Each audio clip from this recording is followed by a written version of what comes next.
Hey, what's up mga kaballers? Maligayang pagbabalik sa aking channel. Halina't pag-usapan natin ang balitang kumakalat na trade proposal sa Warriors at Blazers at ang balitang latest update sa injury ni Paul George. Tara na't pag-usapan natin yan dito sa Basketball Hot Shots.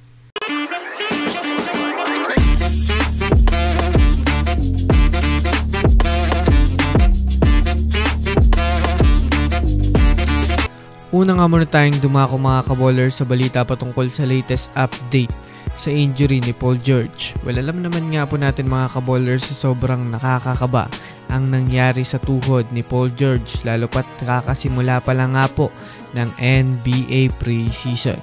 Kung susumadayin nga natin mga kaballers, kapag nga po malala ang tinamong injury ni Paul George ay parang walang saysay reel lang naman ang ginawang pagkuha sa kanya ngayong season. Dahil hindi rin lang naman siya mga kaballers mapapakinabangan ng maayos.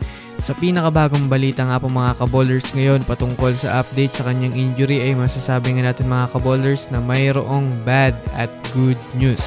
Unahin nga muna natin mga kaballers ang good news.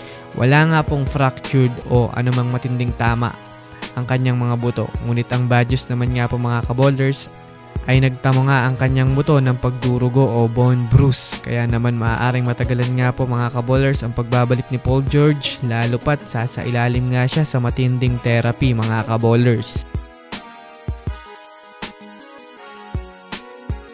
Samantala, dumako naman tayo mga kaballers sa balita patungkol sa kumakalat na trade ng Warriors at ng Blazers. Well, dahil nga po mga kaballers ay hindi pa nga kontento ang Warriors sa kanilang kasalukuyang lineup ngayon, ay kakailanganin nga talaga nilang maresolbahan ang problema nila sa big man.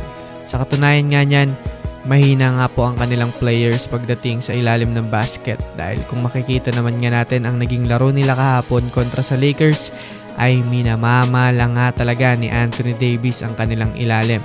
Kaya ayon nga po mga kaballers, sa mga NBA experts, maaari nga daw kunin ng Warriors ngayong season si Robert Williams dahil sa gusto na rin naman nga po ng Blazers na bitawan na itong big man na ito. Ang maaaring maganap na palitan nga po mga kaballers ay ang pag-trade ng Warriors kay Kevon Looney, lalo pat mahina na rin naman ang idinadala nitong impact na pwedeng samahan nga po ng mga future draft picks upang pumantay sa kontrata ni Robert Williams III.